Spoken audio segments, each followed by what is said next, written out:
Pontualidade? Quando o Pablo der ok?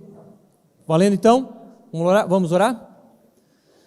Senhor Jesus, obrigado por mais uma noite reunidos para buscar aprendermos mais a teu respeito. Nada disso diz respeito a nós mesmos, nada disso diz respeito à Viva, tudo isso é sobre ti, é sobre a tua pessoa, é sobre te buscar, é sobre te servir, é sobre te conhecer mais e mais e nos relacionar contigo e viver cada vez mais para ti.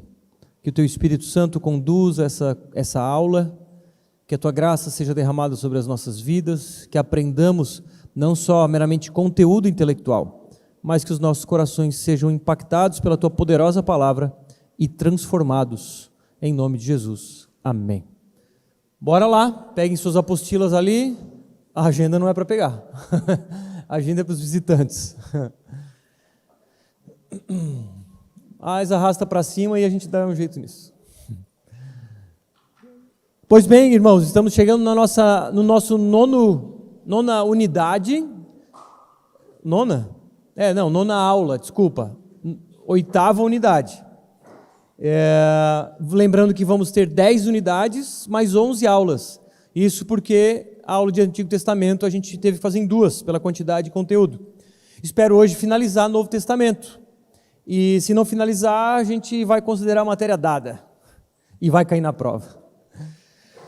Vocês lembram das normas? Por favor, não usem o celular. Qual é a meta minha? É inspirar vocês a desejar ter uma visão geral do Novo Testamento. Então a ideia é que você tenha essa visão geral e panorâmica em ordem cronológica.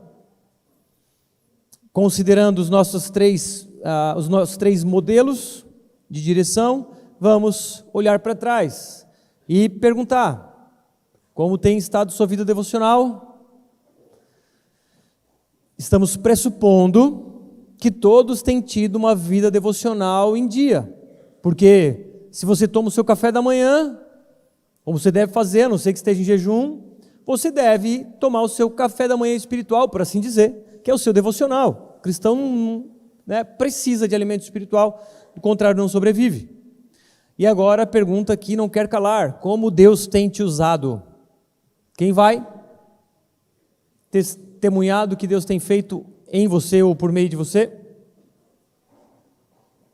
Quem? Wilson, yes. Vem aqui na frente, Wilson. Vem, professor Wilson. Essa história é forte. Boa noite, meus irmãos. O que eu tenho para compartilhar com os irmãos foi algo triste e, ao mesmo tempo, alegre. No final de semana passada, o meu sogro, ele morava com nós ali na nossa residência. Minha sogra mora no Rio Grande do Sul, porque eles há muitos anos, antes de conversão, de ele se converter, tinham se separado e tudo mais, tentaram juntar novamente os laços, mas não teve objetivo concluído, vamos dizer. E então ele morava comigo desde que eu vim morar aqui em Criciúma, que faz 7 anos. E meu sogro era uma pessoa muito difícil, como todo ser humano pecador que estão sentados aqui, como eu. E o convívio sempre foi um pouco complicado, mas no decorrer desses 7 anos, nós tínhamos visto uma mudança na vida dele, algo que foi sendo transformado dia a dia. E ele, com seus 81 anos, muito forte, uma família que os irmãos, um com 96, outro 91 anos, então a gente sabia que ele uns 10 anos ia estar junto conosco. Mas, sábado retrasado, ele fica ruim, fica com uma dor ao lado, está na casa de um amigo, chama o amigo e diz: estou muito ruim, muito com dor. Chamou a filha dele, levou ele para a nossa casa, minha esposa, a Júlia, filha dele, atendeu ele, e ele começou a passar muito mal mesmo. E nesse momento ali de aflição, de dor, de agonia, com vômitos, ele dá uma melhorada, uma acordada, e ele pega na mão dela e disse, olha, me dá tua mão, fala para a Júlia, me dá tua mão. E ela segurou na mão dele e ele disse para ela, Jesus me disse que ele está vindo me buscar. E eu estou preparado. E a Júlia disse, pai, imagina, a filha disse, pai, eu também quero. O pai está preparado? Ele disse, estou preparado. E nisso levo ele para o UPA, das 4 horas da tarde até as 11 horas da noite. Nesse momento ali, com a minha cunhada que estava junto, eu estou falando toda a história para ver se eu chego no final. Eu não consigo concluir muito. E ele olha para a minha cunhada, como ela mora no Rio Grande do Sul, só estava visitando, ele pega na mão dela e diz, que bom que você está aqui. Porque Jesus me disse que vai me levar e eu estou preparado. E passa mais algumas horas, ele parte. Mas o que marcou foi que, no domingo, no velório, que era o Dia das Mães, nós temos a nossa casa e temos uma igreja embaixo, alugada, e meu sogro congregava ali. Os vizinhos vêm. Os vizinhos vêm chorar. Os vizinhos vêm compartilhar daquele momento. E foi algo muito emocionante, porque uma pessoa que teve uma vida transformada de uma maneira que nós, como familiares, podemos ver, mas para a vida dos outros foi que nos chamou a atenção. A vizinha ao lado disse assim para minha esposa outro dia, eu ofereci umas lenhas para ele, que ele tinha fogão a lenha, e ele veio, pegou as lenhas e disse para ela assim, eu quero te agradecer. E ela disse, não precisa. Me deixa eu agradecer lendo um versículo bíblico para você. Ela falou isso, compartilhou. E ele mandou fazer uns cartãozinhos, né? Eu fiz para ele uns cartãozinhos, e nesse cartãozinho dizia assim, breve Jesus voltará. E vários versículos, vários versículos. E para onde ele ia, entregava um versículo. Muitas vezes eu entregava, porque ele só fazia assim para mim. Eu estava dirigindo, ele só dava o cartãozinho. Os pedágios que nós fomos para o Rio Grande do Sul, agora eu entreguei em todos. Em todos. No restaurante, nos banheiros. Nós chegamos no restaurante, no posto de gasolina, ele foi no banheiro, entregou para um casal, e o homem pegou e empurrou assim para o lado, assim. Ele olhou para aquele homem e disse assim, tu não quer, mas ela quer. Deu para a esposa dele. E ele era assim, sabe, daquela forma simples. E o que chamou mais, assim, que impactou, foi que o meu sogro tinha uma frase, ele sempre dizia assim, se tiver amanhã. E as pessoas diziam, irmão Zeredo, até amanhã. E ele sempre dizia, se tiver amanhã. Eu dizia, eu vou, boa noite, até amanhã. E ele dizia, se tiver amanhã. E lá no velório, e no posto de saúde, que ele ia durante 3 anos, 3 vezes por semana, ele ia medir a diabetes, ele entregava aquele cartãozinho para todas as pessoas, sempre. E na terça, depois do falecimento dele, eu peguei os cartãozinhos dele, eu e a Júlia, fomos lá no posto. Entregamos para todas as pessoas que estavam ali. Muitos que trabalhavam ali disseram, sim, nossa, nós conhecemos ele sempre pegava o meu nome, pedia uma oração e pedia para me escrever, traz o papelzinho, uma oração, e levava para a igreja para orar. Então nós entregamos aqueles papéis, os cartãozinhos deles, e o posto de saúde cheio, né, em São Luís. Eu disse, vocês me dão um minuto, uma licença? Eu gostaria de falar algo. Quem é que recebeu, conhecia esse senhor aqui, dono desse cartãozinho? Muitas pessoas conheciam, claro que outras não, porque estava ali pela primeira vez. Eu disse, bom, esse era o meu sogro. E ele tinha essa frase sempre, e falei da frase, se tiver amanhã. Para ele não houve o dia de amanhã, porque ele faleceu no sábado. Só que meu sogro tinha sempre essa frase, se tiver amanhã. para ele não houve amanhã, mas ele disse antes da morte que ele estava preparado. E eu fiz uma pergunta para aquelas pessoas no posto de saúde. E a pergunta eu faço para você: e você está preparado? Se você falecer hoje, à noite, você está preparado? Como meu sogro disse que estava, quando pegou na mão da filha e disse: Jesus vai voltar e eu estou preparado. Então, a vida dele deixou um marco de evangelismo. Deixou algo assim para nós muito forte, um legado. Porque as pessoas, os vizinhos falavam dele, as pessoas comentavam dele e marcou a nossa vida. De uma forma assim, por que ter vergonha de evangelizar? Uma frase que ficou para mim marcada assim: por que não amar mais? Por que a gente deixa para depois? E diante disso eu fiquei tão assim impactado com Deus e sobre o evangelismo, que nós estávamos indo no centro, eu e minha esposa, e um senhor foi subir uma calçada na minha frente e ele tropeçou e caiu. E eu estava um pouco longe, quando eu cheguei para ele, disse assim: eu vi que o senhor caiu na calçada. O senhor sabia que na Bíblia tem um versículo que diz: se resbalar os meus pés, quem me segurarás? Eu disse: se Deus não nos segurar, nós vamos cair no abismo do inferno. Mas Deus enviou o seu Filho Jesus para nos salvar do pecado. O homem: sim, eu vou na igreja tantas vezes por dia. Então, o legado que meu sogro deixou, de uma forma tão simples, de evangelismo, me impactou e fica, assim, muito, muito forte, pastor, a vida dele.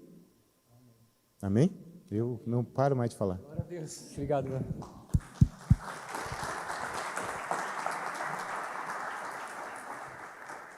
Irmãos, isso é ter a noção de que a eternidade é logo ali. Esse homem, pai da Júlia, certamente vivia com a certeza de que os olhos não deveriam estar fixos nessa terra, nos prazeres que a terra proporciona, mas na terra vindoura, nos novos céus e na nova terra, que sirva de exemplo e inspiração para todos nós. Vamos lá. Vamos à nossa aula de hoje. Hoje, então, a gente vai percorrer um voo, assim, estratosférico a respeito do Novo Testamento para darmos conta de terminar tudo que eu tenho para falar nessa aula. São alguns versículos pincelados em ordem cronológica do Novo Testamento. Então, vamos lá, e a gente vai começar por esse, o anúncio a Maria sobre Jesus. Está lá em Lucas capítulo 1, 26, você tem aí as linhas para você preencher ou fazer anotações. No 6º mês, o anjo Gabriel foi enviado por Deus a uma cidade da Galileia chamada Nazaré, e uma virgem que estava comprometida a casar com um homem da casa de Davi, cujo nome era José, a virgem se chamava Maria. A gente vai percorrendo, mas vai conversando. Lembrando que nesse formato dessa aula, pode fazer perguntas, fazer comentários e assim por diante. Pois bem, aqui vivia um tempo em que o poder político estava centralizado em Roma. Roma era, por assim dizer, a capital do Império Romano, e aquele império que pegava, dentre outras regiões, a região de Israel. Se Roma era o poder político, Jerusalém era o poder religioso. Os judeus, sob domínio dos romanos, tinham certa liberdade religiosa. Tinham que pagar impostos? Sim, mas tinham liberdade religiosa e tinham o seu templo. Agora, Deus escolhe uma cidade desprezada para recomeçar a história, ou para começar a história da redenção da sua criação. Ele escolhe Nazaré, uma cidade em que as pessoas diziam: pode vir alguma coisa boa de Nazaré? Era lá que nascia, aliás, era lá que vivia uma mulher chamada Maria. E o Salvador viria dessa mulher, de uma mulher simples, não era uma princesa, não era filha do imperador, não era alguém importante da religião judaica, era uma simples mulher virgem que viria a se casar com um carpinteiro. Aqui, essa mulher já estava comprometida. Naquela época, diferente dos nossos dias, o noivado ele podia durar mais ou menos um ano. Só que no momento em que se assumisse o compromisso do noivo com a noiva, ali já o compromisso estava feito. E para se desfazer era um divórcio, por assim dizer. E, obviamente, eles não tinham relação sexual entre eles durante esse período de noivado e, obviamente, muito menos fora. Mas o compromisso estava ali. Só que, ao longo desse ano, a noiva continuava morando na casa dos pais, esperando o noivo chegar para buscá-la. E aqui já é um spoiler do próximo sábado, né? Estejam prudentes, mulheres. Aqueles que têm ouvido para ouvir, ouçam. Verso 28. E, aproximando-se dela, o anjo disse: salve, agraciada, o Senhor está com você. Ela, porém, ao ouvir essa palavra, perturbou-se muito e pôs-se a pensar no que poderia significar essa saudação. Aqui não está dizendo que ela era uma mulher especial, ela era uma mulher cheia de graça, simplesmente porque, como nós somos cheios da graça de Deus, essa mulher era cheia da graça de Deus. Mas o anjo lhe disse: não tenha medo, Maria, porque você foi abençoada por Deus. Você ficará grávida e dará à luz um filho, a quem chamará pelo nome de Jesus. Esse é um dos grandes milagres da Bíblia, né? A concepção virginal. Uma mulher virgem engravidar. E algo interessante, irmãos, você aprendeu lá na escola que os cromossomos X e Y, né, compõem um feto, e XX, menina. Mas se o XY é menino, significa que quem deu o Y é o homem. E quando é XX, significa que a mulher deu, por assim dizer, um X para o bebê, e o homem deu outro X. Quando nasce menino, a mulher dá X e o homem dá o Y. Mas esse bebê, chamado Jesus, nasceu só de mulher. E ela virgem, primeiro milagre. Segundo milagre, ela só tinha X, cromossomos X para doar. Se fosse possível um bebê nascer somente do óvulo, né, isso é impossível, óbvio. Se fosse possível, o bebê teria XX, provavelmente. Como é que teria Y? Pois é, Jesus era um menino. E Jesus tinha Y. Como veio esse Y? Milagre. Então Jesus foi feito, né, por assim dizer, a partir de um óvulo. Claro, Deus fez mais um milagre aí, nascendo um menino. E claro, né, eu estou falando aqui de cromossomos e não sei como é que Deus fez. O fato é, uma mulher virgem deu à luz a um menino. E esse menino viria a ser totalmente homem e totalmente Deus. Jesus não era 50% homem, 50% Deus. E nem era só homem ou só Deus. Jesus, quando encarnado, ele era 100% homem, 100% Deus. Jesus tinha fome, tinha sede, ficava cansado. Mas Jesus tinha conexão direta com o Pai, porque ele e o Pai eram um. Jesus, o próprio nome, já traz um significado muito importante por trás. Jesus é o nome grego de Josué. Josué em hebraico. Josué é igual a Jesus. É igual Pedro em português e Peter em inglês. Josué em hebraico, Jesus em grego. E esse nome significa literalmente Jeová é a salvação. Você deve se lembrar que Josué teve um nome trocado. O nome de Josué anterior era Oséias. Me fugiu. Acho que era Oséias. Que Oséias significa salvação. E ele foi trocado o nome para Josué, que significa Jeová é a salvação. Enfim, mas Jesus então já nasce com esse nome. 32. Este será grande e será chamado Filho do Altíssimo. Deus, o Senhor, lhe dará o trono de Davi, seu pai. Ele reinará para sempre sobre a casa de Jacó, e o seu reinado não terá fim. Ele seria o Filho do Altíssimo, ou seja, o Filho de Deus Pai. E ele, com o Pai, são um em essência. Lembra? O Deus Trino, o Deus Pai, o Deus Filho, o Deus Espírito. São três pessoas, não três deuses, em um único Deus. Três pessoas num mesmo ser, por assim dizer. Como é que se entende isso? Não dá para entender, a gente só aceita. Mas são as três pessoas num único Deus, uma única essência. Ele diz que ele receberia o trono de Davi. Significa que ele reinaria sobre tudo. E ele reinaria não só sobre tudo, mas como o texto diz, para sempre. O seu reinado não terá fim. E aí lembra quando Jesus está prestes a aparecer publicamente, João Batista diz: arrependei-vos, porque está próximo o reino dos céus. Jesus chega e diz: arrependei-vos, porque o reino dos céus chegou. O reino de Deus está na terra. Iniciado pela pessoa de Jesus, e esse reino vai avançando gradativamente, à medida que o seu evangelho vai sendo espalhado. Deixa eu dar um parênteses, irmãos.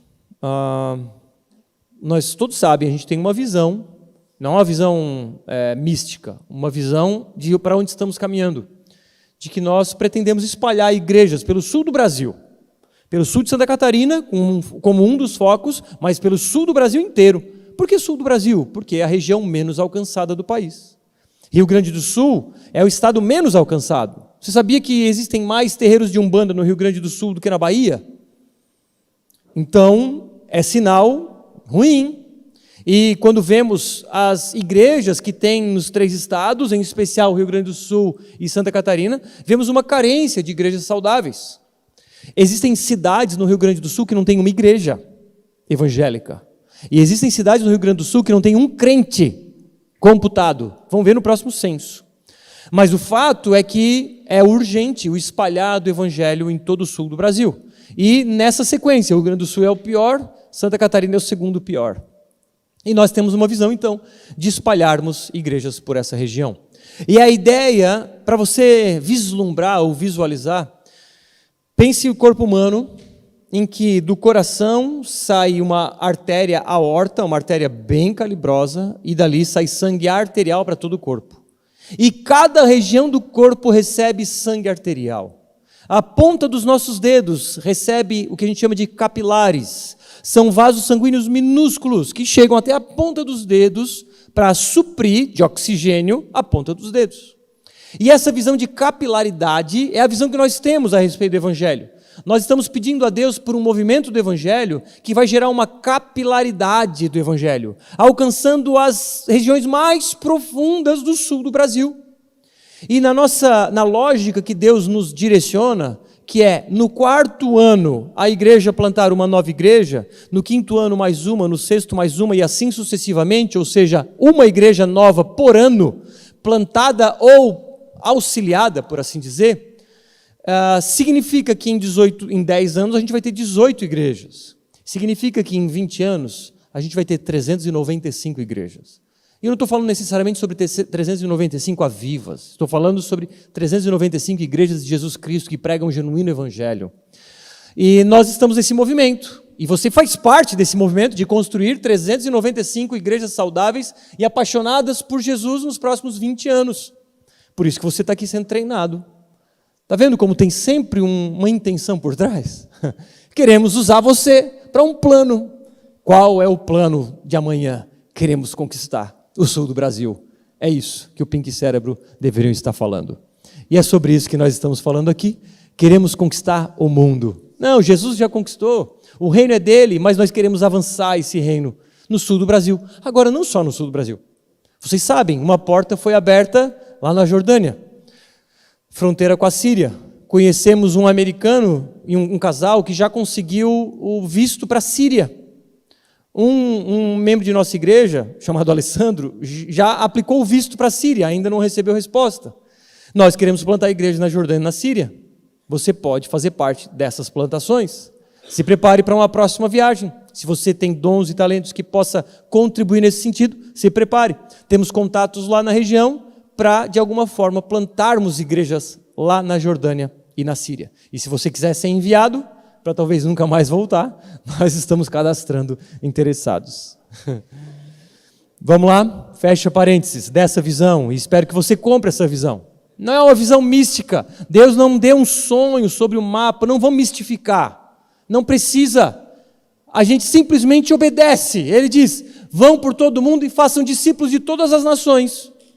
Precisa um anjo aparecer? Não, ele já me disse. E ele não disse só para mim, ele disse para vocês. Agora a gente só cumpre. Sem misticismo, simplesmente nós lemos e obedecemos. Então Maria disse ao anjo, como será isso se eu nunca tive relações com homem algum? Um anjo respondeu: o Espírito Santo virá sobre você e o poder do Altíssimo a envolverá com a sua sombra. Por isso também o ente santo que há de nascer será chamado Filho de Deus.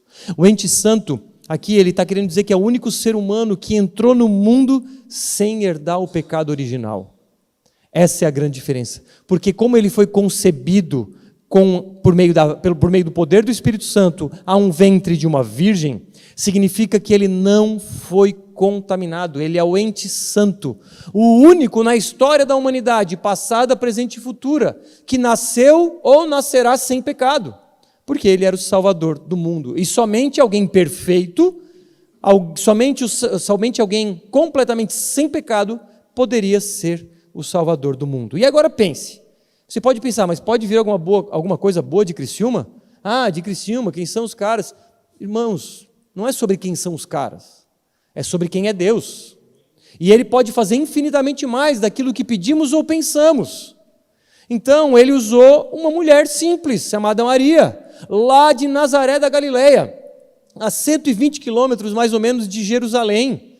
Ele usou aquela mulher, Ele pode usar você. E Maria não era mais especial do que você.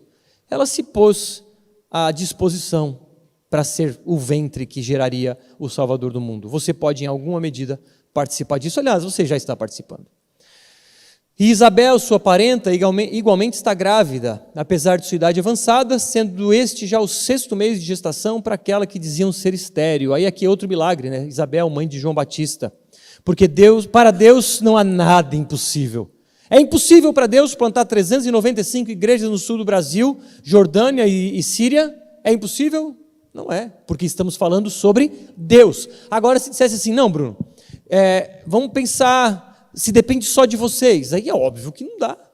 É óbvio. A gente faz questão de esticar esse sonho, porque aí se Deus operar, acontece. Se Deus não operar, não acontece.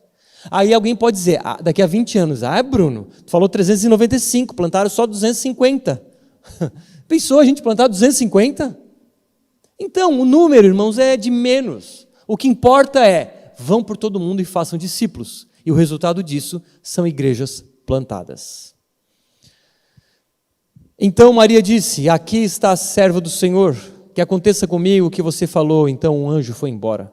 Essa mulher não questionou, ela simplesmente se submeteu. E detalhe, pensa na situação, ela parece grávida para José. Não é nada disso que você está pensando. Pensa, essa é a minha frase que ela falou para José. Pensa, como que ela naquela época pareceria grávida, claro, e hoje também não seria melhor. Uma mulher que era noiva aparece grávida e José pensa o quê? José poderia pedir o divórcio. Aliás, segundo a velha aliança, segundo Deuteronômio 22, aquela mulher poderia ser apedrejada. E estava tudo certo. Porque é velha aliança. Alguém teria coragem de apedrejar uma mulher hoje?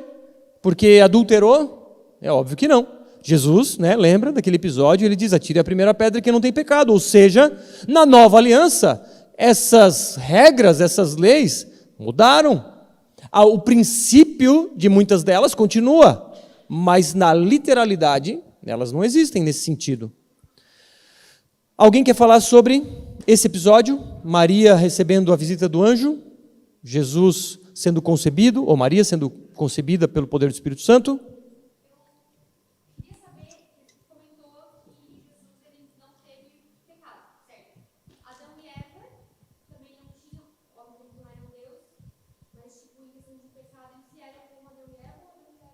Adão e Eva não tinham pecado quando nasceram.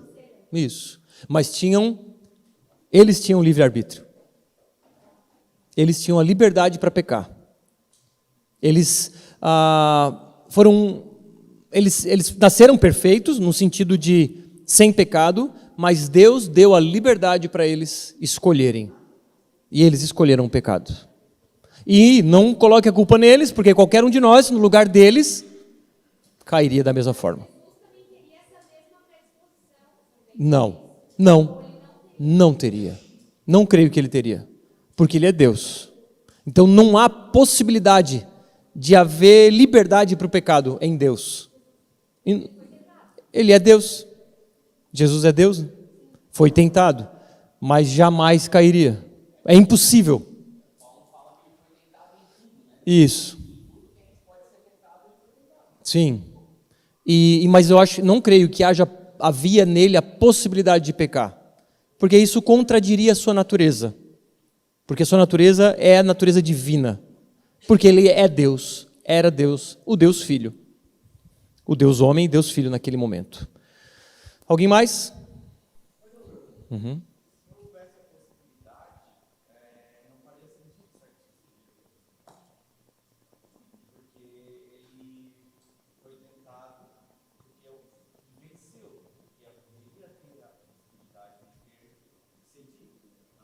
Eu acho que não. Mas aí é uma discussão filosófica, também a gente não vai chegar em lugar nenhum. Mas eu acho, para mim, isso contradiz a natureza dele. Dizer que ele poderia pecar.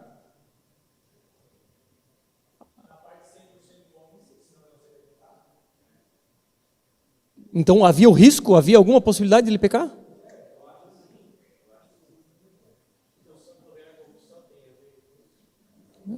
Eu acho que, cara, é possível o branco ser vermelho? É impossível. É possível uma bola ser quadrada? Não faz parte da sua essência, da sua natureza. É possível o mar ser uma lagoa? É possível uma piscina ser um mar? É possível eu ser uma mulher? Sim, basta querer.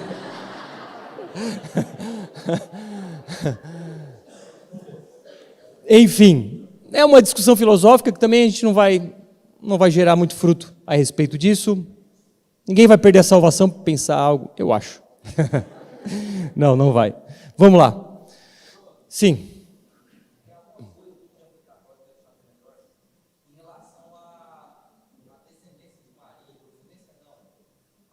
A ascendência.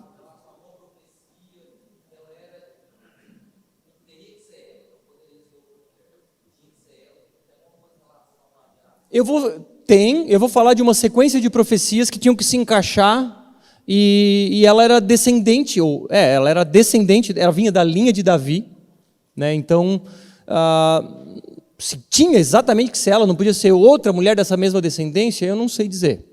Mas tem uma sequência de profecias que precisavam se cumprir e de fato se cumpriram, e eu já vou falar mais à frente.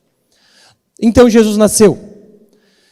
Naqueles dias foi publicado um decreto de César Augusto, convocando toda a população do império para recensear-se.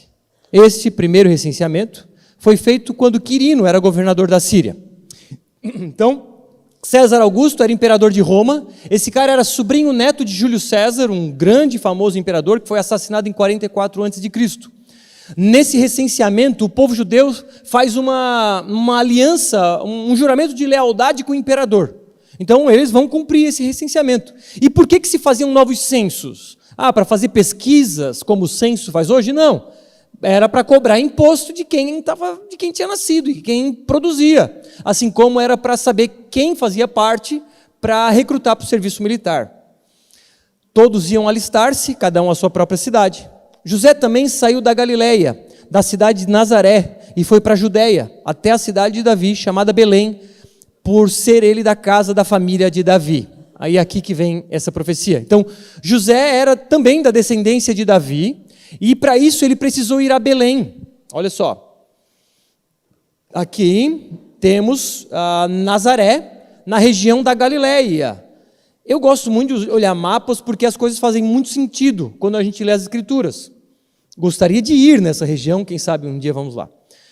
Então, região da Galileia, Jesus nasceu aqui em Nazaré. Aqui é o mar da Galileia, onde Jesus fez bastante coisa.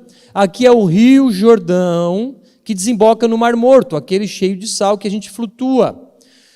Região da Samaria, lembra, os inimigos dos judeus. Aí os judeus que moravam aqui na região da Galileia, para vir para a região da Judéia, eles muitas vezes atravessavam o Jordão para cá e passavam por essa região para depois atravessar novamente para a região da Judéia, para não passar em território inimigo.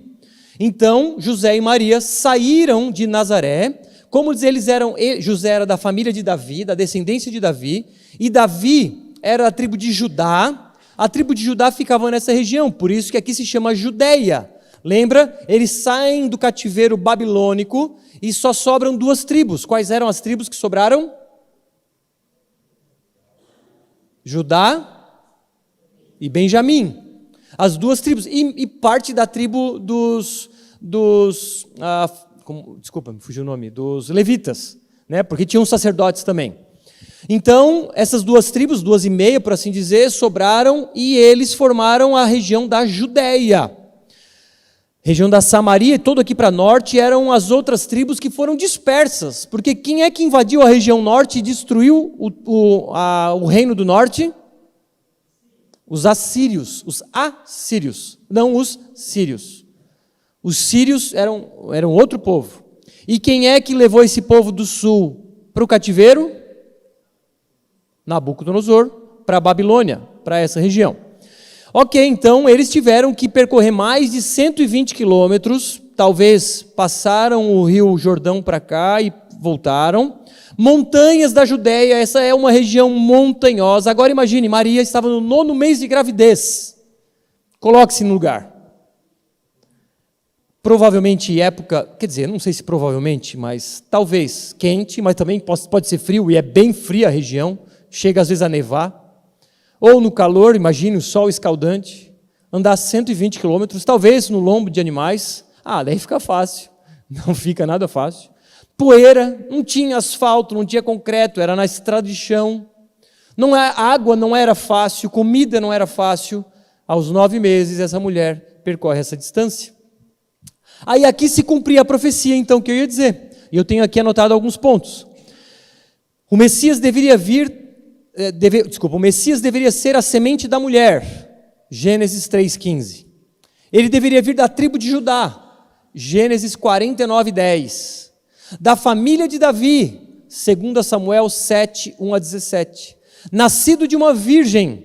Isaías 7,14. E precisaria nascer em Belém. Miqueias 5:2. Pensa, tudo isso precisaria se cumprir. E Deus dá um jeito de mandar um recenseamento, porque se o Messias precisaria nascer em Belém, e a mãe e o pai dele moravam aqui em Nazaré, Deus precisou inventar um negócio para que eles pudessem vir para a região de Belém, que era a região de onde a tribo de Davi, a tribo de Judá, vivia. Então, assim a profecia se cumpre. A fim de alistar-se com Maria, sua esposa, que estava grávida. E aconteceu que, estando eles ali, chegou o tempo de ela ter a criança. Então Maria deu à luz o seu filho primogênito, enfaixou o menino e o deitou numa manjedoura, porque não havia lugar para eles na hospedaria.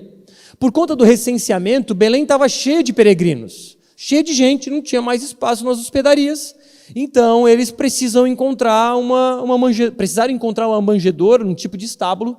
Era uma espécie de gruta, talvez, um lugar, enfim, onde os pastores guardavam um rebanho.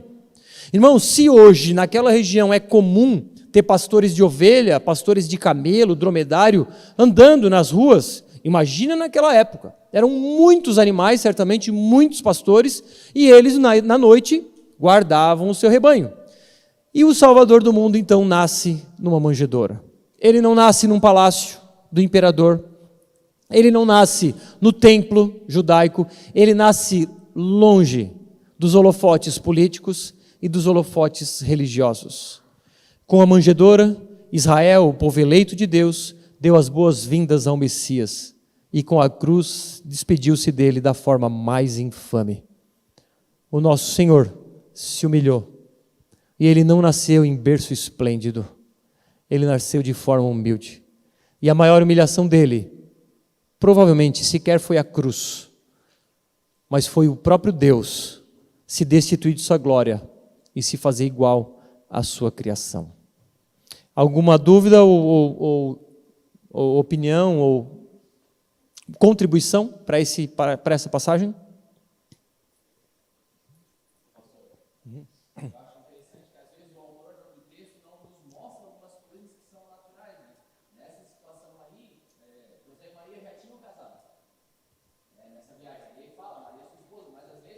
Verdade, é verdade, boa. Uhum.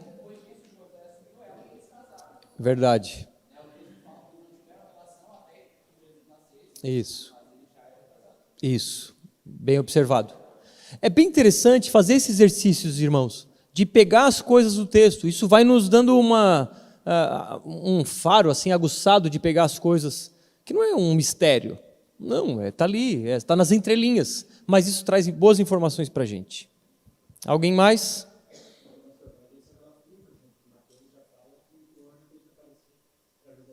É, verdade. Isso, para tranquilizar José. O anjo apareceu para José. Alguém mais? Seguimos. O batismo de Jesus. Por esse tempo, Jesus foi da Galileia para o Rio Jordão, a fim de que João o batizasse. João Batista, ele não era batista, da igreja batista, ele era o batista porque ele batizava. Os batistas reivindicam isso, de que ele já era batista da época. Brincadeira. É até interessante dizer que a teologia nossa, da Aviva, ela é com base nos batistas, principalmente, né? Charles Spurgeon e outros caras como esses. Sim.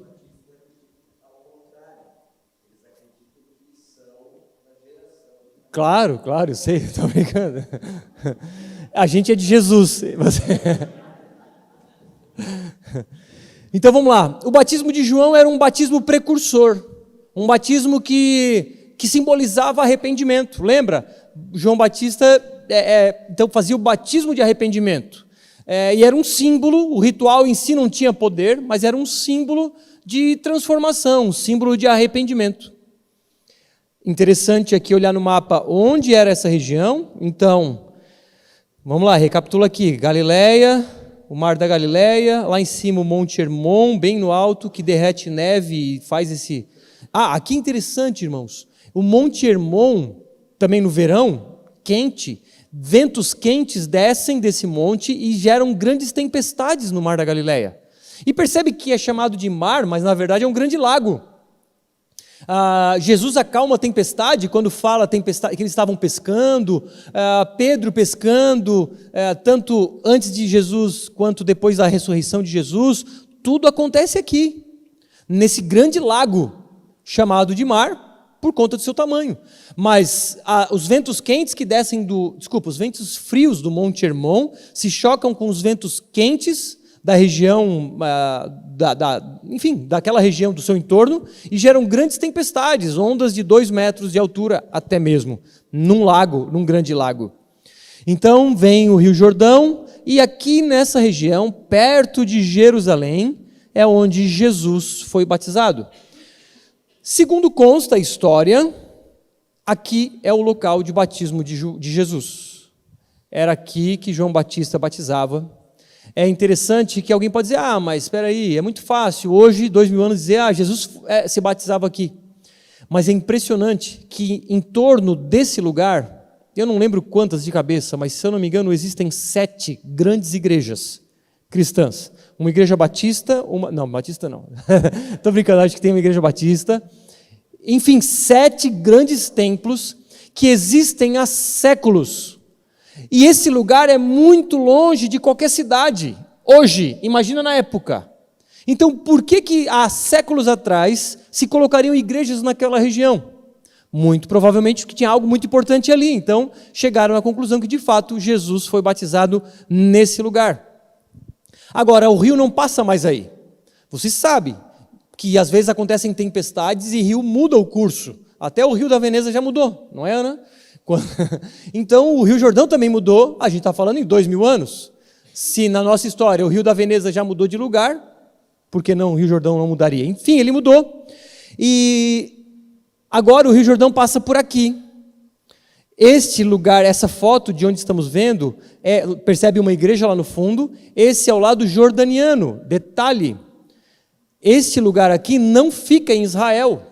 Então, se você fizer uma viagem a Israel, oro para que possamos fazer, de repente juntos, se não atravessar o Jordão, não vai ao lugar onde Jesus foi batizado, porque o rio pulou para o lado E aqui onde estamos vendo, lá no fundo, é o lado da Jordânia. Então Jesus foi batizado lá no fundo dessa igreja aí, mais ou menos, um pouco lá para trás. E essa é uma das tantas igrejas que tem lá.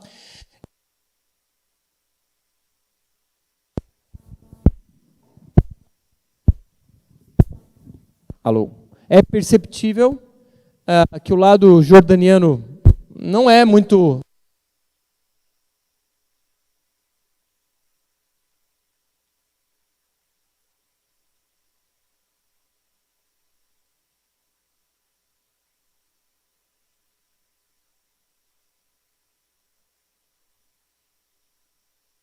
Nem eu entendi. Então, aí é o lado jordaniano. E a maioria do povo que vai visitar e quer se batizar no Jordão, quer se batizar de novo no Jordão, irmãos, por favor, não vá se batizar de novo. Porque tem um lado místico, não tem nada de místico, não tem nada de poderoso nessas águas. Percebe que a água está bem suja, inclusive. Tem nada, não precisa ser batizado de novo. E esse aqui é o lado israelense. Ou seja, se você for por Jerusalém, por Israel, você vai chegar nesse lugar. E se você está aí, do outro lado, você vê aqui. E se você está aqui, no lado pobre, você vê aqui o lado rico. E naturalmente você vê um país islâmico, um país judeu. E a gente vê a diferença absurda só nesses detalhes. Dá para nadar. É curto, a margem aqui, ó, dá para ver por esse matinho do lado de cá. É bem curto. Alguém já foi lá? Em Jerusalém. Maurício já foi?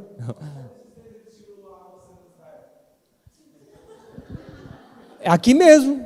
É aqui. Inclusive, se quiser. Irmãos, pela graça de Deus, a gente, nessa viagem à Jordânia, a gente conseguiu passar lá. Essas não são fotos minhas, são da internet mesmo. Mas a gente pôde ir desse lado. Do lado que aparece. Mas é legal. Pelo menos o nosso visual era esse. Enfim, vamos lá.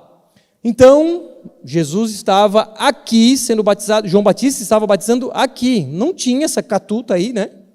Óbvio. E aí, vamos lá. João, porém, quis convencê-lo a mudar de ideia, dizendo: eu é que preciso ser batizado por você, e é você quem vem a mim? João sabia que Jesus não tinha pecado. Então ele sabia, não faz sentido eu te batizar. Tu que tem que me batizar. William Barclay diz que a convicção de João era que ele necessitava do que Jesus podia dar, e não Jesus do que ele, João, oferecia. Então João Batista sabia que ele precisava do batismo com o Espírito Santo, e ele sabia que ele não tinha muito a oferecer para Jesus. Tanto é que ele disse que ele não se achava digno de desatar as correias da sua sandália.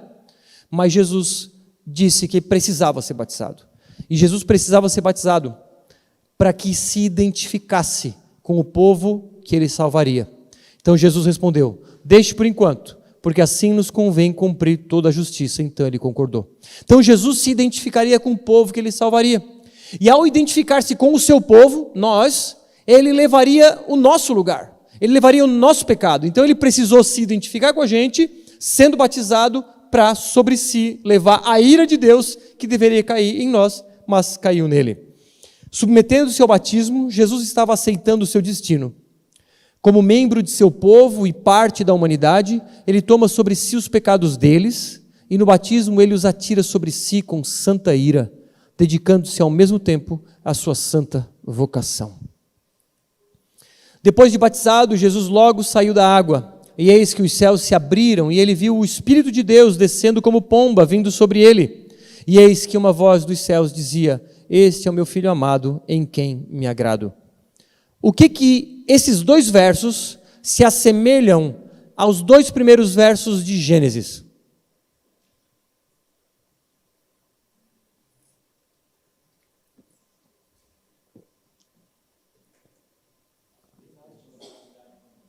Felipe?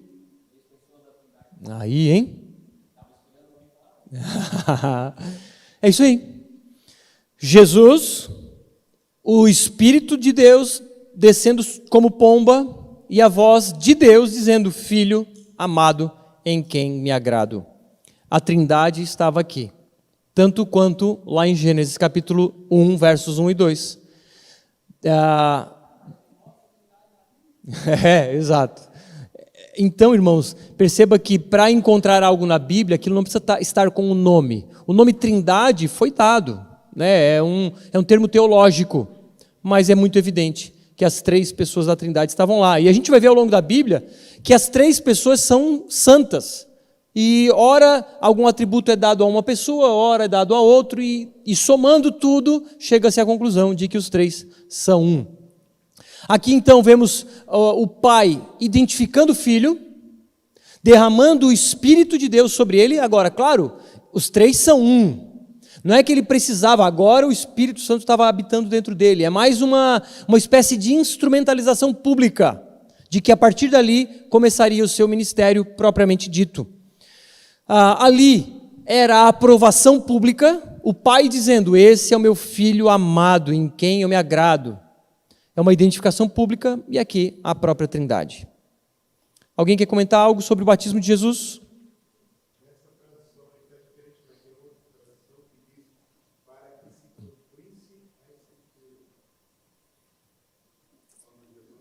Tá, e em que lugar? Qual é o verso?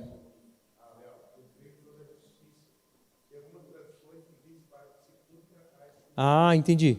Deixe por enquanto, porque assim nos convém cumprir toda a Escritura. Será? Jesus ia dizer, porque aqui é Jesus que está dizendo. Bom, eu não sei. Tenta lembrar aí.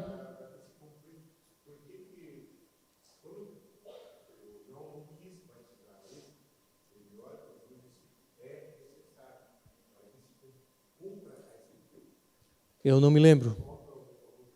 Eu não me lembro disso. Mas se alguém se lembrar aí... Aquela parte a mais escrita à mão. Alguém mais quer comentar algo? Batismo de Jesus? Pesquisem. Ali deixa eu ver, Mateus 3. Alguém mais? Batismo de Jesus? Seguimos. Chamado de Pedro, André, Tiago e João. Temos que correr. Mateus 4. Caminhando junto ao mar da Galileia, Jesus viu dois irmãos, Simão, chamado Pedro, e André. Eles lançavam as redes ao mar, porque eram pescadores.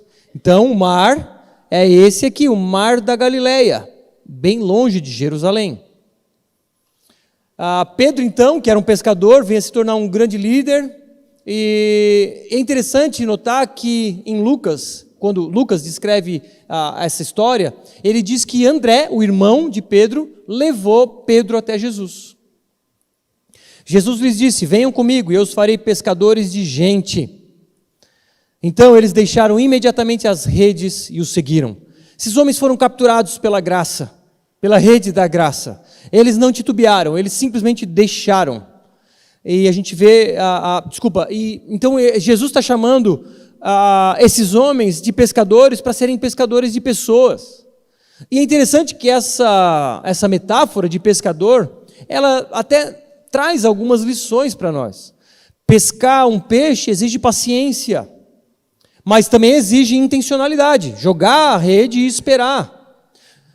Assim como quando pescamos pessoas, por assim dizer. Jogamos a rede, espalhamos o evangelho, mas o trabalho de pescar propriamente não é nosso, de o peixe engolir a isca. Isso é trabalho do Espírito Santo, de convencer aquele que ouviu o evangelho, aquele que recebeu a rede. Pouco mais adiante, Jesus viu outros dois irmãos, Tiago, filho de Zebedeu, e João, o irmão dele. Eles estavam no barco em companhia de seu pai, consertando as redes, e Jesus os chamou. Então eles, no mesmo instante, deixaram o barco e seu pai, e seguiam Jesus. Então, aqui, 4 homens largaram o seu trabalho, a sua vida, para seguir o mestre. E desses 4, ali estão os 3 mais próximos de Jesus, que são Pedro, Tiago e João no barquinho.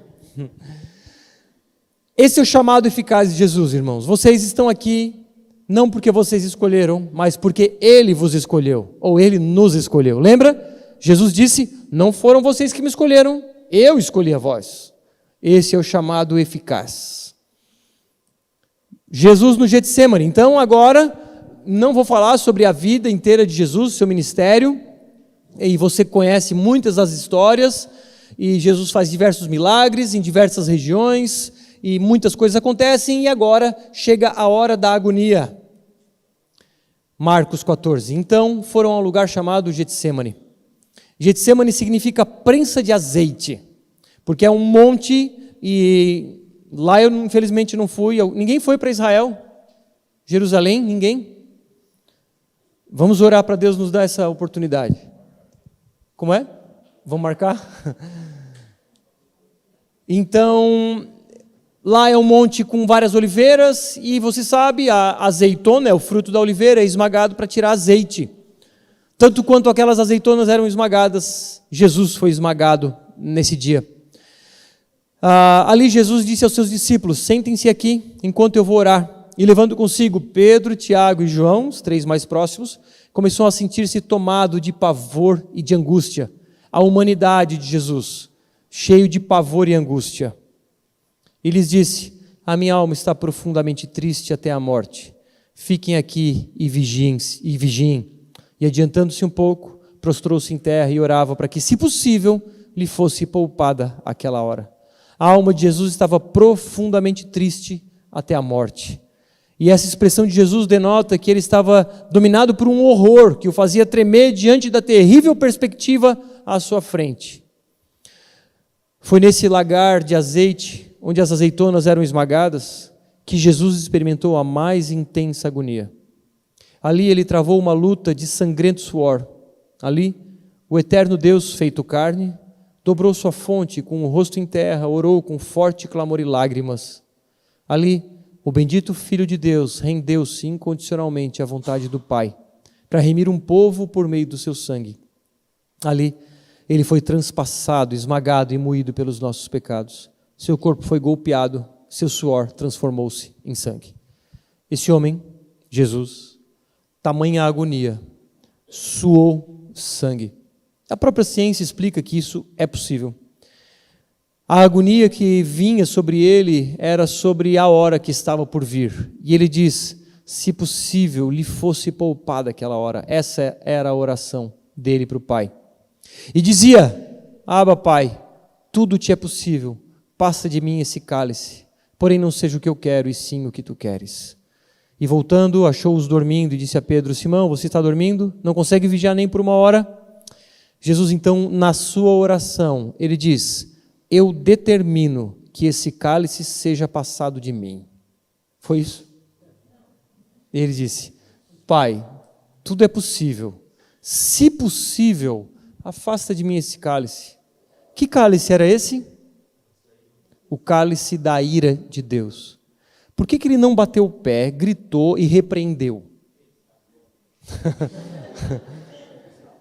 Ele não rodopiou, ele não repreendeu. Ele disse: Pai, se possível, afasta de mim o cálice da tua ira, mas não seja feito o que eu quero, e sim o que tu queres. Essa é a oração que ele nos ensina, irmãos. À medida em que passamos por provas, não é sobre repreender. São provas que Deus manda. Repreendemos demônios. Uma pessoa que cai possessa. Esse demônio a gente repreende. E outros que não caem possessos. Mas, irmãos, havia um propósito naquilo. Doença não é demônio. É um vírus. É uma bactéria. Não é demônio. Doença não se repreende nesse aspecto. Doença se trata, se pede para Deus curar. E às vezes Deus manda provas. Aí Deus te manda uma prova, eu repreendo em nome de Jesus. Não, mas foi Deus que te deu. E Tiago vai dizer: considere motivo de alegria passarem por essas provas. E Paulo também diz isso aos Romanos, capítulo 5. Provas fazem parte da vida. Todos passamos por dificuldades. Todos passamos por altos e baixos, bênçãos em momentos difíceis. Mas esses momentos difíceis fazem parte da nossa vida, esticam a nossa fé, nos fazem depender dele. Mas a nossa oração última é: que não seja o que eu quero, e sim o que tu queres. Isso é fé. Fé não é repreender algo que nem existe. Não estou dizendo que demônios não existem, mas eu estou dizendo que uma doença é uma doença. E Deus não perdeu o controle daquilo. A pessoa que morre não foi por falta de fé. Não foi. Se você disser isso, você está dizendo que Deus não podia segurar aquela pessoa viva. Nós não podemos rebaixar Deus. Nós não podemos colocar um peso sobre as pessoas. Está doente? Claro, está com demônio. Depressiva? Claro. Deu uma brecha, está em pecado, depressão. Ainda que todo pecado que a gente planta, a gente vai colher consequências, sim.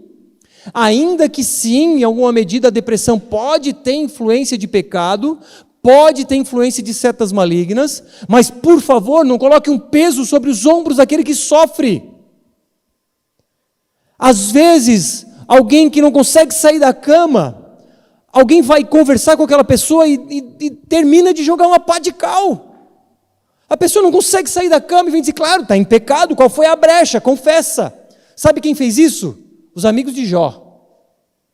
Esses fizeram isso. Só pode ser pecado, Jó. Tudo que tu está passando, cara, é pecado. E Jó sofreu mais do que todo mundo aqui junto.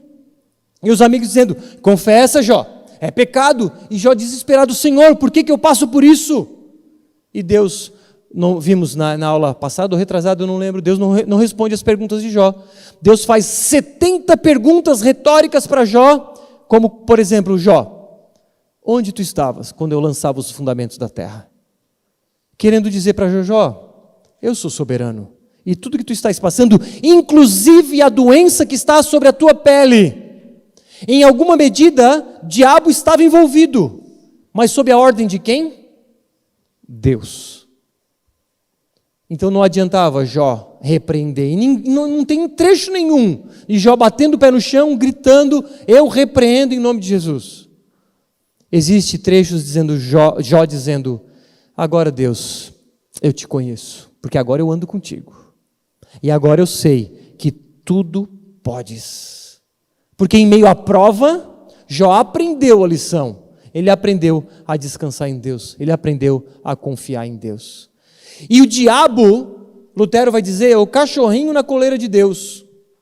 O diabo tem influência, sim, nós precisamos estar atento a demônios, sim, eles existem e entram com setas na nossa mente. O campo de batalha dos demônios é a nossa mente, com setas. Por isso que eu disse que em alguma medida pode ter influência sobre a depressão.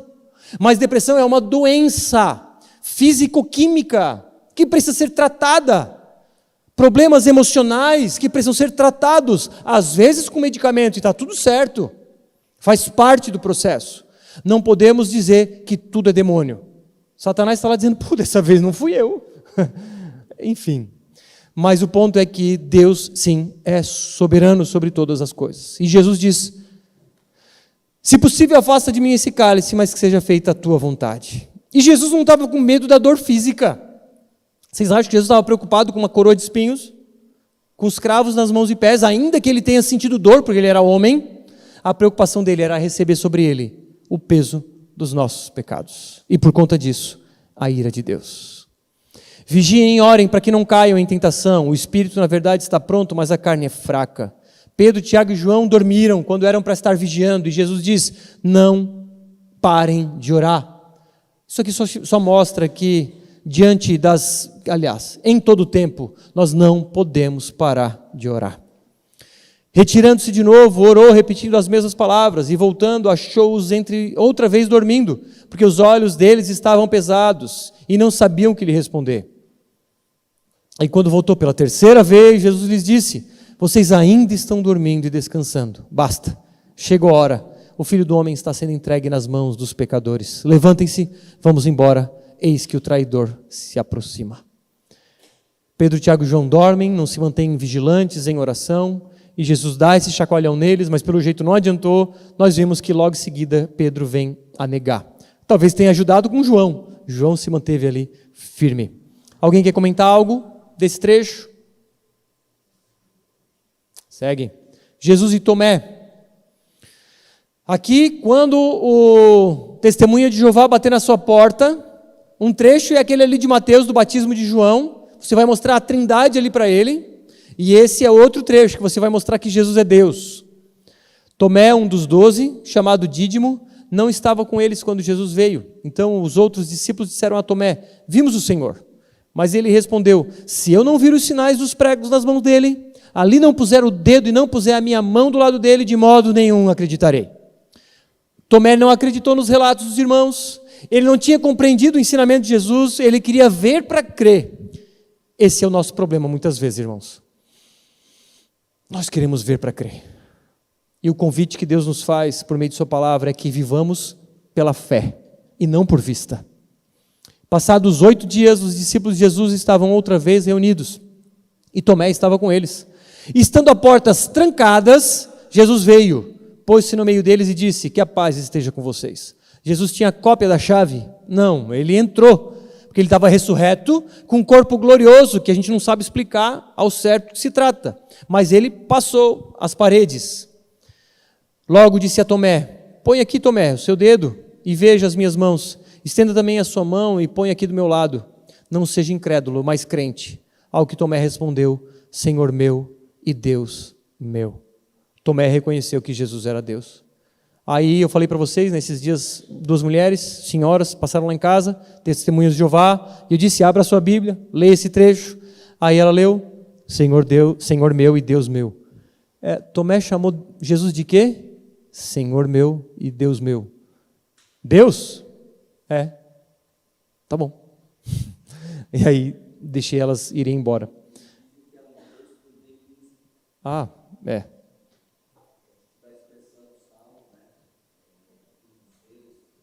Sim. Aí a gente diz assim: a senhora já teve acesso, e com todo respeito, a alguma cópia de originais lá em grego? É óbvio que ela vai dizer que não, mas não é para envergonhá-la, é só para dizer que tem muito mais do que ensinam a ela. Porque é uma seita, as testemunhas de Jeová são uma seita. Jesus lhe disse: você creu porque me viu? Bem-aventurados são os que não viram e creram. Irmãos, isso é o convite que Jesus nos faz, vivermos por fé. A gente tem vivido dias difíceis no Brasil, e a gente tem tido medo, por diversos motivos, mas o convite que Deus nos faz é para avançarmos, para vivermos pela fé, não por vista. Deus nos convida a darmos passos. Esses passos muitas vezes são ousados. Então eu vou lá comprar uma BMW agora, vou pedir um consórcio, vou parcelar em 3 vezes, no cartão, sem entrada, claro.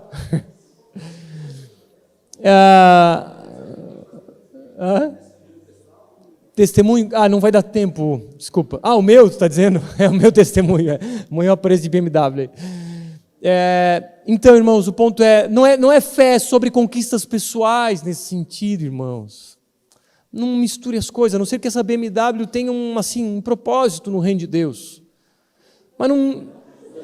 Às vezes, sei lá, eu diria uma caminhonete, assim, bem grande. Então, o ponto, irmãos, é que, ainda que Jesus nos proporcione bênçãos, prazeres, não é pecado ter carrão, não é pecado ter um bom carro, não é problema, não é pecado ter uma boa casa. E sim, pode ter um propósito em ter um carrão, em ter propósito em ter uma boa casa. Porque você pode ter acesso a um grupo de pessoas, que talvez uma pessoa com um carro inferior possa, talvez, ter alguma dificuldade. E está tudo certo. Mas a ideia é entender que tudo tem um propósito. Irmãos, é colocar as lentes do reino de Deus e enxergar tudo com isso, com essa lente. Não é entender que a vida na igreja é uma coisa e a vida lá fora é outra. Não, eu venho no culto, venho na segunda e lá fora minha vida é outra coisa. Lá não diz respeito a Deus, não. Tudo diz respeito a Deus. O seu carro é de Deus. O seu dinheiro é de Deus. Não é só 10% que é de Deus. Todo o seu dinheiro é de Deus. O seu apartamento, a sua casa é de Deus. Portanto, usemos essas coisas em prol da expansão do reino de Deus. Precisamos ter essa mentalidade de que o guarda-chuva que abraça toda a realidade é o guarda-chuva de Deus. No seu trabalho, é um trabalho para o propósito de Deus. Portanto, repito, sim, pode ter um carrão, está tudo certo. Mas entenda que ele tem um propósito nos planos de Deus. Você pode ter alto salário, e com esse alto salário você pode sustentar um pastor, um missionário. Você pode plantar igreja, irmãos. Que bênção é ter pessoas com boas entradas financeiras, com bons salários. Glória a Deus por aqueles que têm avançado pela fé, constituído empresas, empregado pessoas, que têm estudado muito e têm se destacado em sua profissão e ganhado bons salários. O dinheiro não é pecado. Ser rico não é pecado. Nós não temos um voto de pobreza. Mas o pecado está em amar o dinheiro. Esse que é o problema. Então, não é problema ter bastante dinheiro. Recebo. Para garantir. A grande comissão. Os 11 discípulos partiram para Galiléia, para o monte de Jesus, que Jesus lhes havia designado. E quando viram Jesus, o adoraram, mas alguns duvidaram. Essa é a grande comissão que foi relatada por 4 evangelistas. E entenda, não é uma grande sugestão, é uma grande comissão. Não é Jesus sugerindo algo, é uma ordem explícita. Qual é a ordem de Jesus para você e para mim? Jesus, aproximando-se, falou-lhes dizendo: toda a autoridade me foi dada no céu e na terra. Portanto, vão e façam discípulos de todas as nações, batizando-os em nome do Pai, do Filho e do Espírito Santo. Nós fomos comissionados por aquele que detém a autoridade sobre o cosmos.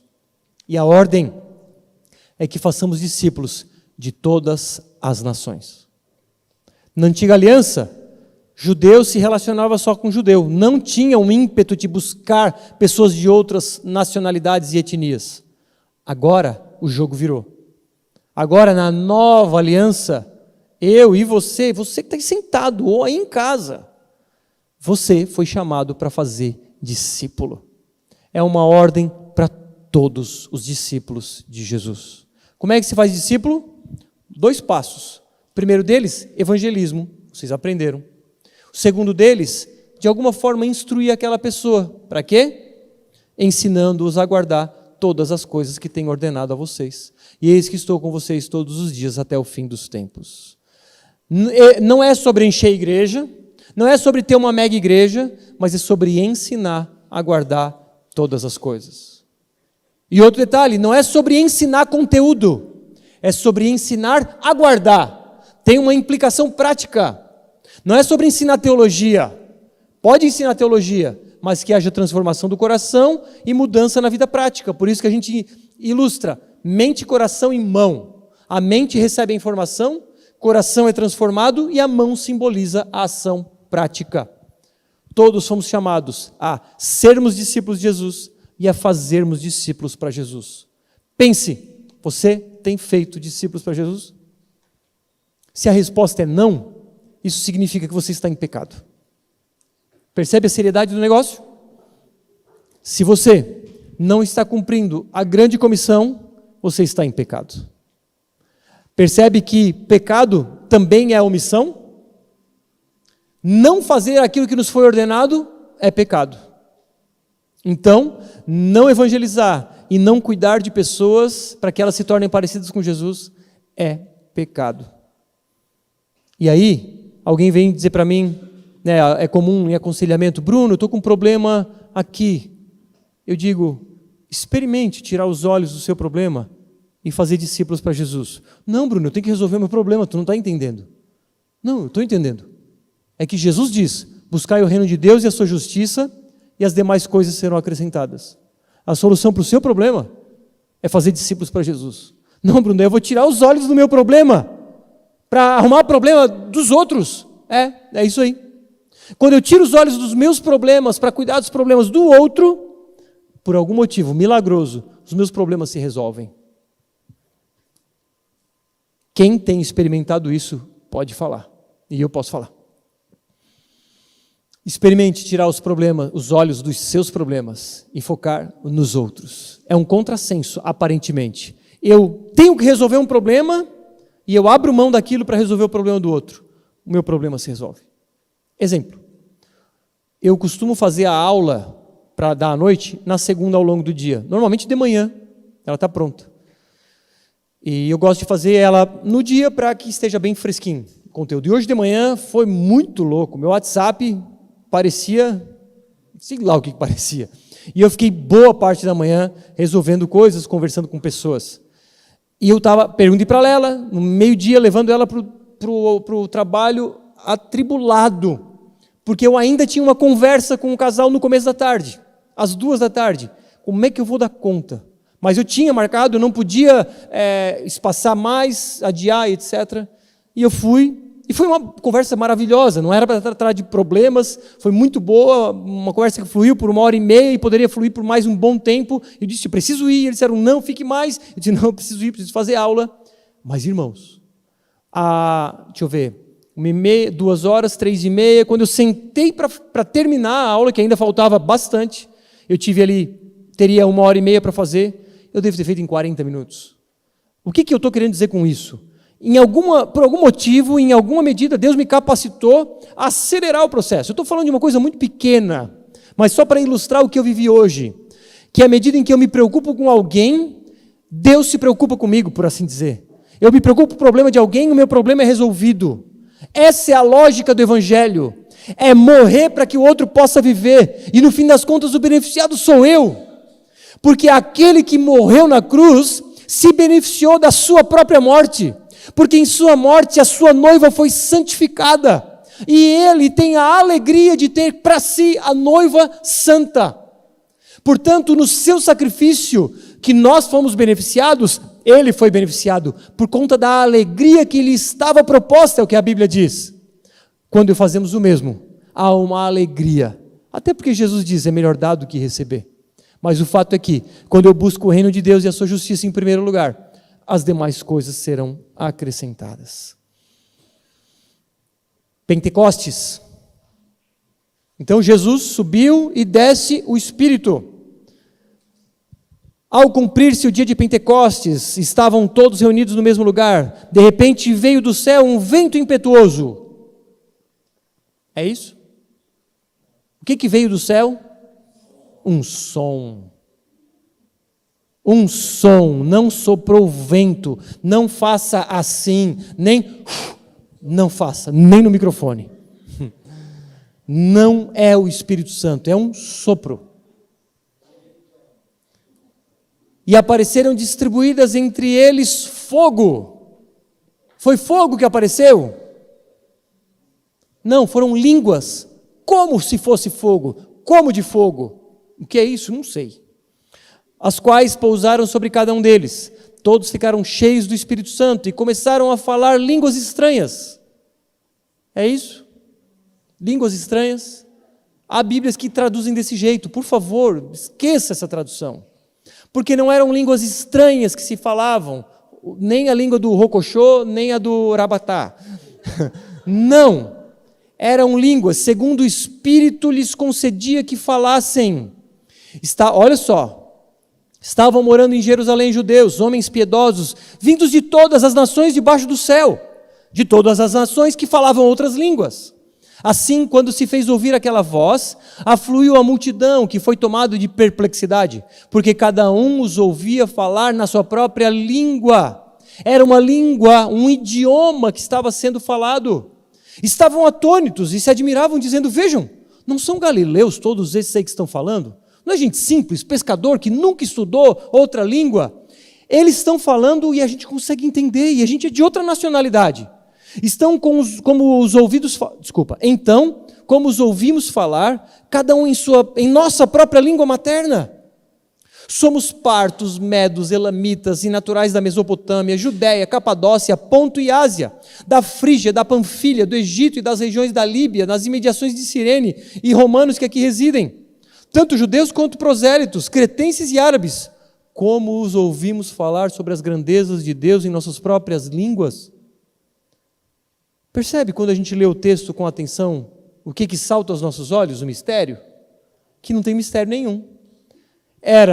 Imagina aqui, um monte de alemão, francês, árabe, de repente o Espírito Santo vem e me capacita a falar em árabe. Nunca estudei árabe e os árabes aqui do canto me entendendo o que eu estou falando. É o quê? Um milagre. O Espírito Santo capacitava aqueles homens a falarem em outros idiomas. Os teólogos vão dizer que isso aqui é uma reversão da Torre de Babel. Enquanto que a Torre de Babel foi Deus confundindo, criando idiomas, aqui há a reversão desse momento, quando diferentes idiomas são por todos entendidos.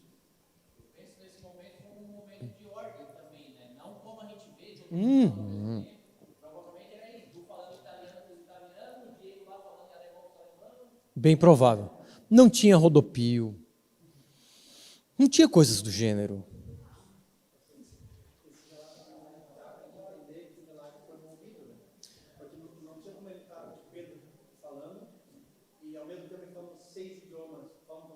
Não, mas cada um falando um. Eu não acredito nessa, embora alguns dizem que o milagre estava no ouvir e não no falar. Não, eu acredito nos dois. Esse episódio me parece, que eles ouviram, cada um está falando, continua falando em português, e aqui a gente escuta em japonês. Pode ser, mas pode ser, aí não há consenso nesse sentido. E também não muda nada. Mas não foi língua estranha. Isso é o que importa. Não foi língua estranha. Todos atônitos e perplexos perguntavam uns aos outros: o que será que isso quer dizer? Outros, porém, zombando, diziam: estão bêbados. Aqui é um detalhe: estão bêbados. Por que eles estão perguntando se estão bêbados? Porque estavam rodopiando, caindo? Não tem nada disso. Porque estavam falando em outras línguas. Porque pensa, alguém ouvindo falar uma língua completamente estranha, um árabe, vai dizer: o que está acontecendo aí? Ele está bêbado, falando enrolado. Então, é um argumento que pesa a favor de eles estarem falando em idiomas e não...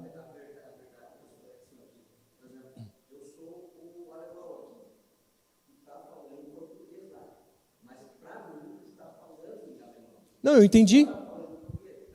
Mas por que disseram que eles estavam bêbados?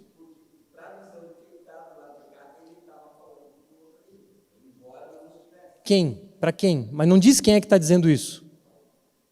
Outros, porém, provavelmente esses outros eram moradores da região. E esses moradores falavam a língua dos galileus. E eles estavam dizendo: eles estão bêbados. Não eram os estrangeiros. Ali está dizendo: outros, porém, zombando, eram pessoas que não estavam acreditando naquilo, não estavam entendendo nada, provavelmente porque pensa, se somos aqui 10 galileus falando em alemão, o outro galileu que está ali vai dizer: estão bêbados. Então, mas enfim, também não vai fazer diferença. Atos dos Apóstolos, então, vem o ministério de Pedro. Pedro diz: não, eles não estão bêbados. E ele explica que era uma profecia de Joel. Vem os diáconos, Estevão, Felipe, Eunuco, conversão de Saulo, Paulo. Irmãos, eu acho que não falei, né? Eu falei, acho. Paulo e Saulo, não houve mudança de nome. Em nenhum lugar a Bíblia diz que o nome de Saulo foi mudado para Paulo.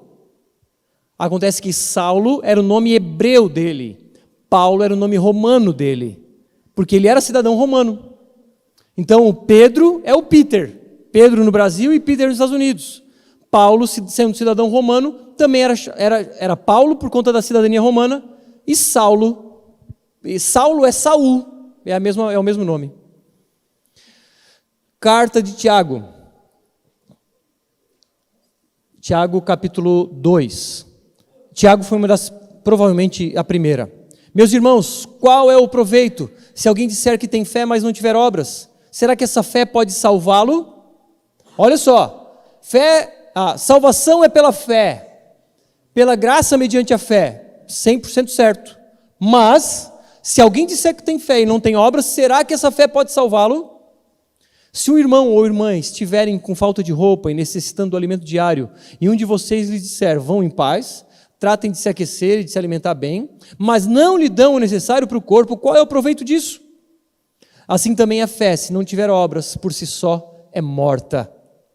Mas alguém dirá: você tem fé e eu tenho obras. Mostre-me essa sua fé sem as obras, e eu, com as obras, lhe mostrarei a minha fé. Você crê que Deus é um só? Faz muito bem, até os demônios creem e tremem. Ou seja, alguém diz assim: eu acredito em Deus, e achar que isso é suficiente para ir para o céu é um ledo engano. Os demônios também creem nisso, e tremem de medo, mas eles não vão para o céu. Portanto, a genuína e verdadeira fé, ela vai ser evidenciada por meio de boas obras. Fé e obras são dois lados de uma mesma moeda, ou dois lados de um mesmo telefone. Um não vive sem o outro. Não tem como só ter a tela do celular se não tiver a câmera. Não tem como uma moeda de 50 centavos ter só a parte do número. Tem que ter as duas partes. Fé precisa de obras. Se for uma fé que alguém diz que não tem obras, não é fé, é uma fé morta. E ele diz: seu tolo, você quer ter certeza de que a fé sem obras é inútil? Por acaso não foi pelas obras que Abraão, nosso pai, foi justificado quando ofereceu o seu filho Isaque sobre o altar?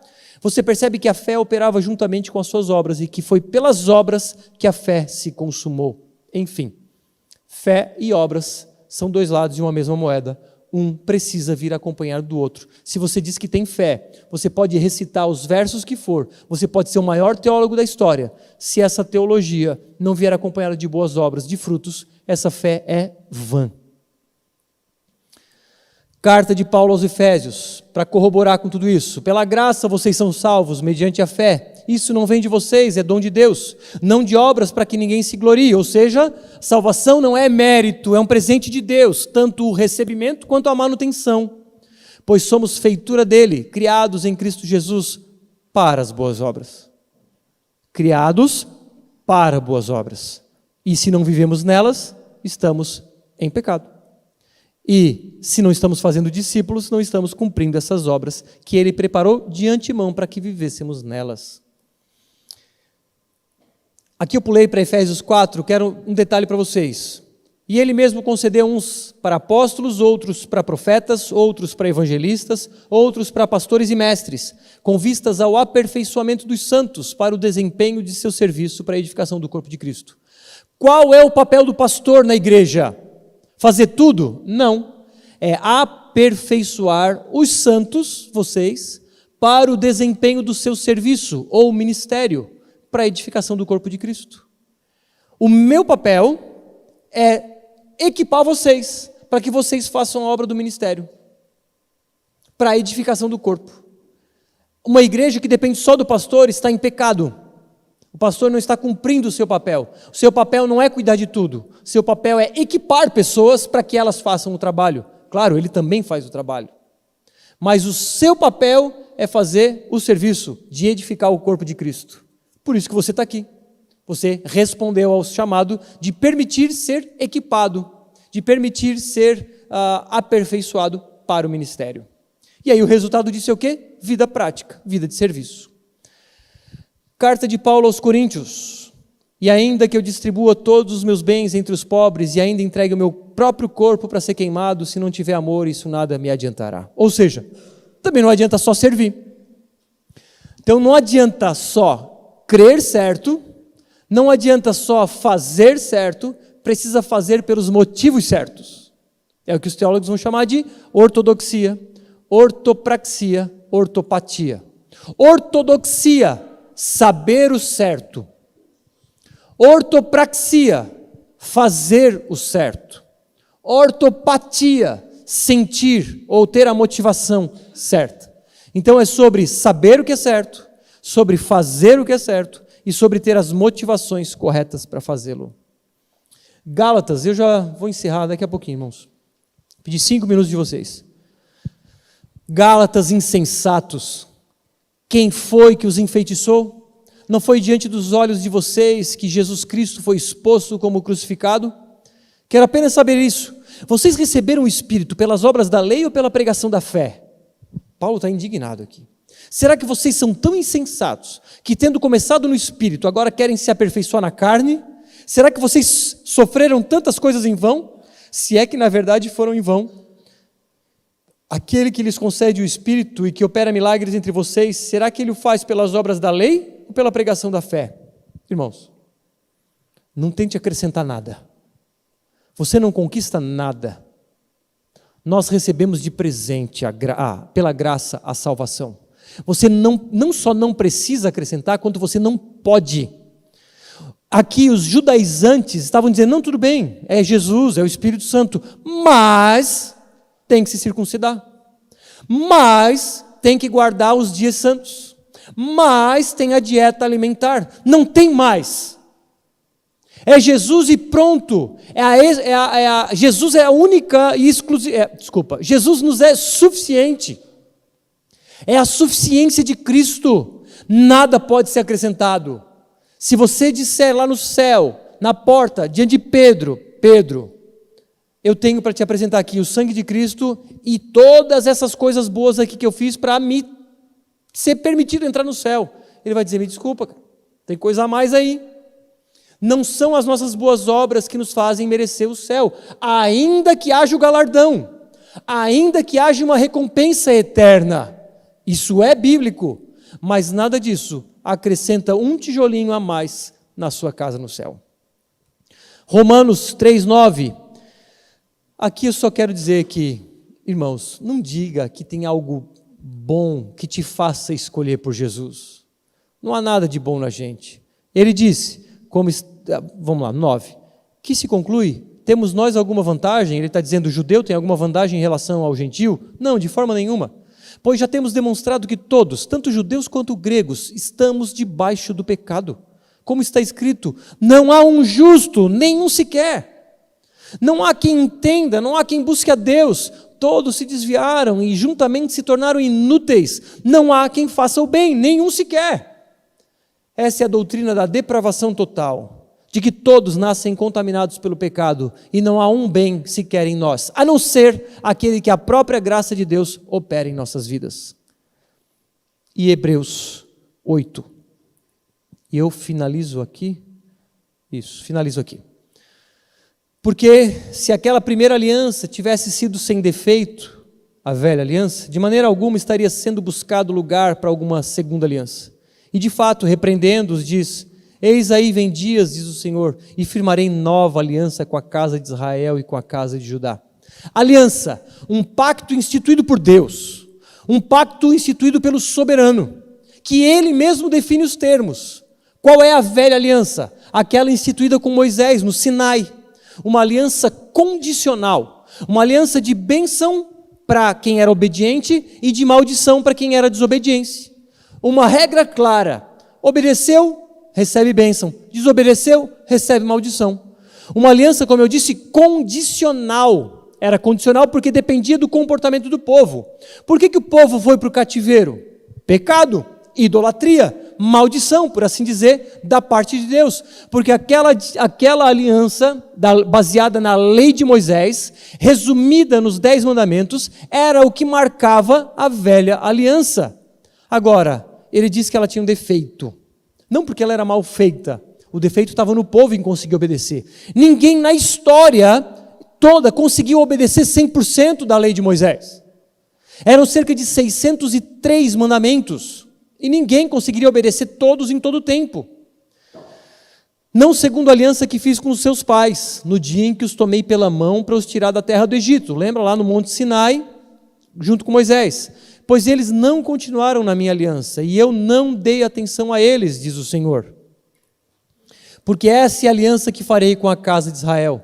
Depois daqueles dias, diz o Senhor, imprimirei as leis na mente deles, e as inscreverei sobre o seu coração, e eu serei o seu Deus, e eles serão o meu povo.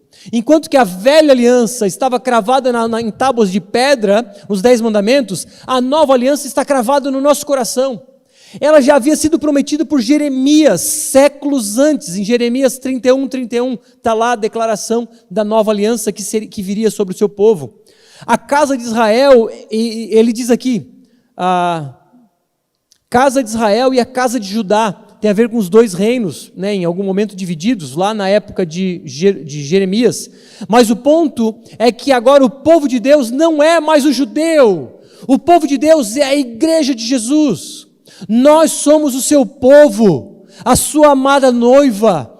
A relação que Deus tem com o judeu que se converteu, é a relação que ele tem com o seu povo, a igreja. Portanto, nós somos o Israel de Deus, a saber, a igreja de Jesus. Lembra da aliança que Deus fez com Abraão, que eu falei para vocês? Reparte animais, passa pelo meio. Abraão pega no sono e passa uma chama de fogo e um fogo fumegante por meio desses animais. Era Deus dizendo: Abraão, se você não cumprir, ou se o seu povo não cumprir essa aliança, eu vou cumprir. Por isso que Jesus morre na cruz, porque essa aliança com Abraão, de alguma forma, apontava para a nova aliança. Agora não é uma aliança mais condicional, é uma aliança incondicional. É uma aliança que não é determinada pelo nosso proceder, é determinada pelo próprio Deus, que escreveu ponto a ponto desse pacto, dessa aliança, que diz que, ainda que você peque, de maneira nenhuma o lançarei fora.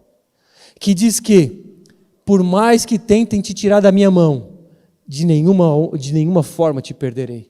E que também diz que nem principados, nem potestades, nem altura, nem profundidade, nada nos separará do amor de Cristo. Essa aliança, ela é incondicional, porque ela é pautada no amor incondicional. E não ensinará jamais cada um ao seu próximo, nem cada um ao seu irmão, dizendo: conheça o Senhor, porque todos me conhecerão, desde o menor até o maior deles. Significa que não precisamos mais de sacerdotes. Jesus foi o último sacerdote, não haveria mais uma tribo de levitas. Levitas não existem mais, a não ser aqueles que são descendentes de judeus, porque os levitas ainda se é possível detectar quem é, eles são em alguma medida diferenciados dentre muitos judeus, mas não há mais a necessidade desses intermediários. Agora todos nós somos sacerdotes, todos intercedemos uns pelos outros, ensinamos uns aos outros, e não precisamos de intermediários. Todos temos as Escrituras, todos temos o Espírito Santo, todos podemos aprender, para que com as suas iniquidades, para com as suas iniquidades usarei de misericórdia, e dos seus pecados jamais me lembrarei. A aliança com Abraão apontava para essa nova aliança. A antiga precisava de sacrifícios. Moisés levanta a ideia, ou traz a ideia de diversos sacrifícios. Levítico, Números, tem ali uma série de coisas que precisavam se fazer para temporariamente apaziguar a ira de Deus, ou perdoar os pecados do povo. Agora, na nova aliança, esse sacrifício é suficiente. Nele, por causa deles, temos misericórdia e perdão dos nossos pecados. Agora, a salvação nunca foi pelas obras. No Antigo Testamento, a salvação não era pelas obras. Ninguém conquistaria pelo cumprimento da lei. A salvação sempre foi pela graça mediante a fé. Abraão foi justificado pela fé. Isso nos mostra que a salvação sempre foi pela graça mediante a fé. No Antigo Testamento, a fé no Messias que viria. No Novo Testamento, a fé no Messias que veio.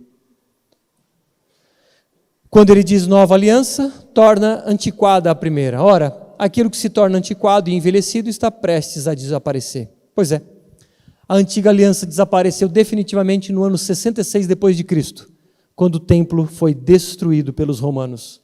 E esse templo não voltou a ser construído até hoje. Hoje, existe uma mesquita muçulmana nesse lugar, e só tem aquela parede. Lembra o Muro das Lamentações, onde o judeu vai orar, onde o crente chega lá, bota papelzinho, bota um quipá e começa a orar igual judeu? Não precisa fazer isso.